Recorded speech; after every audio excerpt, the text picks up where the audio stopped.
भगवान की मर्जी। एक आदमी मंदिर में सेवक था। उसका काम मंदिर में साफ सफाई करना था। भक्तों द्वारा धार्मिक कार्यों के लिए दान में से कुछ धन उसे मंदिर के पुजारी द्वारा दे दिया जाता था। इसी से उसकी गुजर बसर चल रही थी। वह अपनी जिंदगी से बहुत परेशान और दुखी था। मंदिर में काम करते करते हुए दिन भर अपनी जिंदगी को लेकर शिकायतें करता रहता था। वह अपनी जिंदगी से बहुत परेशान और दुखी था। मंदिर में एक दिन शिकायत करते हुए वह भगवान से बोला, भगवान जी, आपकी जिंदगी कितनी आसान है। आपको बस एक जगह आराम से खड़े रहना होता है। मेरी जिंदगी को देखो, कितनी कठिन जिंदगी जी रहा हूँ मैं। दिन भर कड़ी मेहनत करता हूँ, तब कहीं दो वक्त की रोटी नसीब होती है। काश मेरी जिंदगी भी आपकी तरह होती। उसकी बात सुनकर भगवान बोले, तुम जैसा सोच रहे हो वैसा नहीं है। मेरी जगह रहना बिल्कुल आसान नहीं है। मुझे बहुत सारी चीज़ देखनी पड़ती है, बहुत सी व्यवस्था करनी पड़ती है। यह हर किसी के बस की बात नहीं है। भगवान जी, कैसी बात कर रहे हैं आप? आपका काम आसान ही तो है। आपकी तरह तो मैं भी दिन भर खड़े रह सकता हूँ। इसमें कौन सी बड़ी बात है? मंदिर का तुम नहीं कर पाओगे। इस काम में बहुत धैर्य की आवश्यकता पड़ती है। भगवान ने कहा। फिर सेवक ने कहा, मैं जरूर कर पाऊंगा। आप मुझे एक दिन अपनी जिंदगी जीने की दीजिए। आप जैसा बताओगे मैं वैसा ही करूंगा। वह जिद करने लगा। उसकी जिद के आगे भगवान मान गए और बोले, ठीक है, आज पूरा दिन तुम मेरी जिंदगी जियो और मैं तुम्हारी जिंदगी जीता हूँ।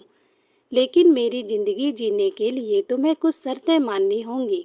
मैं हर शर्त मानने को तैयार हूँ, भगवान जी से सेवक ने कहा। ठीक है, तो ध्यान से सुनो। मंदिर में दिन भर बहुत से लोग आएंगे, तुमसे बहुत कुछ कहेंगे, कुछ तुम्हें अच्छा बोलेंगे तो कुछ बुरा।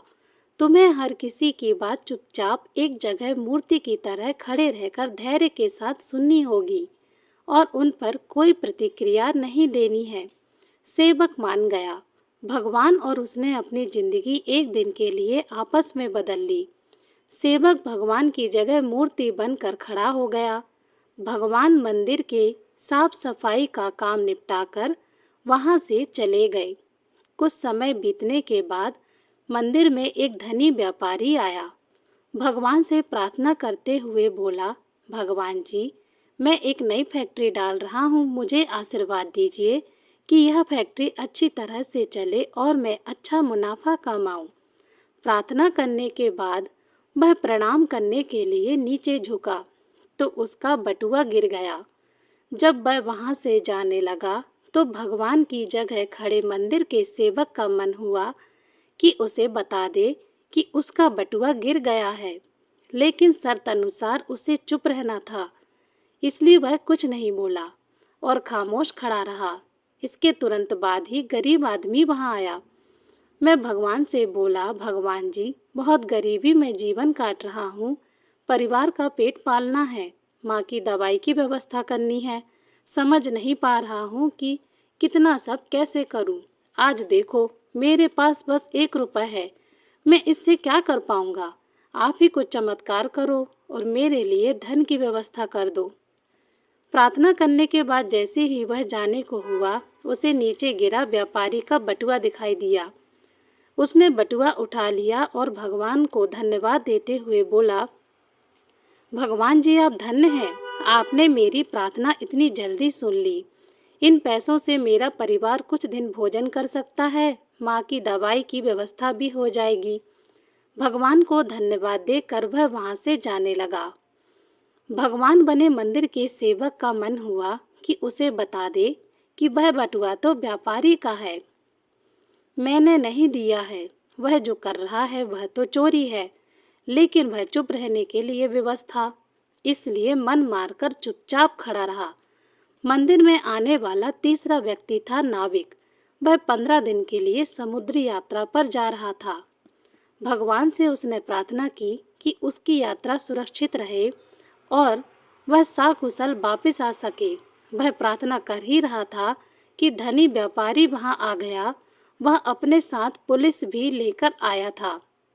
नाविक को देखकर वह पुलिस से बोला, मेरे बाद यह मंदिर में आया है, जरूर इसी ने ही मेरा बटुआ चुराया होगा, आप इसे गिरफ्तार कर लीजिए। पुलिस नाविक को पकड़कर ले जाने लगी। भगवान बने आदमी को अपने सामने रोता हुआ देखकर अन्याय सहन नहीं हुआ। शर्त के अनुसार उसे चुप रहना था, लेकिन उसे लगा कि बहुत गलत हो चुका है। यदि अब चुप रहा तो एक बेकसूर आदमी को सजा काटनी पड़ेगी।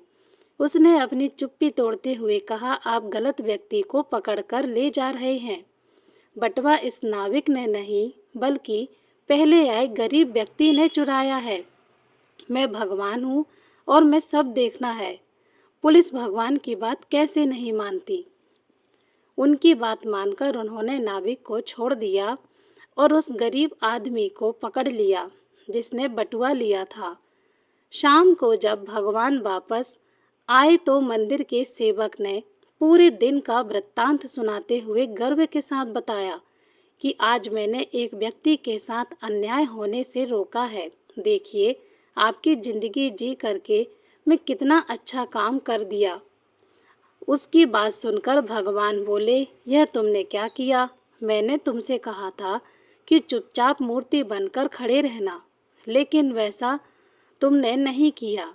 मेरी पूरी योजना पर तुमने पानी फेर दिया।